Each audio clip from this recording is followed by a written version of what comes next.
Our first thing we're going to jump into and talk about today is the James Bond PlayStation State of Play. I put this at like an 8 for me. I I agree. might even go as far as to give it like an 8.5. Seeing what IO has done with Hitman before, the Hitman games are fantastic, right? The last 3 iterations that we got, especially with Hitman 3 coming out and them kind of changing the last 3 games into Hitman World of Assassination, they've just kind of created different ways to kind of jump into that world. I really don't want to leave Hitman yet. Like, I That's love fair. those games so much. And the question I have for James Bond is, like, we got this really cool cinematic trailer.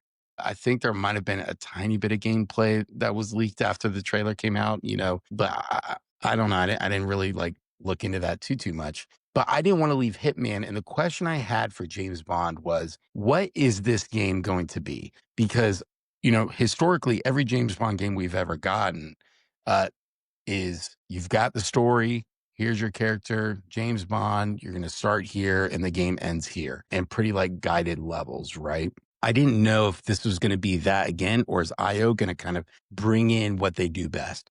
The large capacity crowds, the different ways to complete missions, things like that. In Sam, we got that. They showed it Oh, yeah. off, and I was so excited for it. There were a few gripes I had with this trailer. One of them being, for me, I don't see a lot of people talking about this, but for me, the driving didn't really show off too well.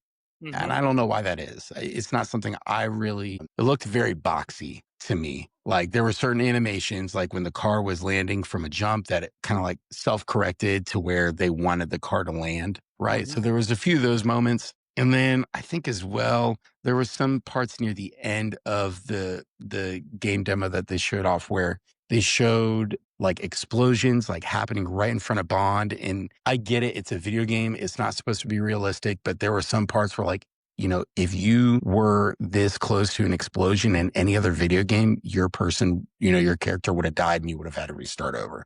Right. Absolutely. And so some of those that I saw, they just seemed a little, I don't know, not silly. I don't know how to describe it. I don't know if that's going to get tweaked or not. They're still working on the game. It's still in development. Those are my things that I had a problem with. What I loved though was those large capacity crowds. I love seeing how, you can take the vehicle around back, go park the car, and then you can enter into the mansion in any way that you see fit, really. There's multiple Mhm. options for you to do so. I really love that. And I love also the idea of being able to interact with the NPCs, initiating things to say, starting, creating controversy within, some confined areas and whatnot. There's a lot to talk about, a lot to unpack, but that's the things I liked and, a few things I didn't like.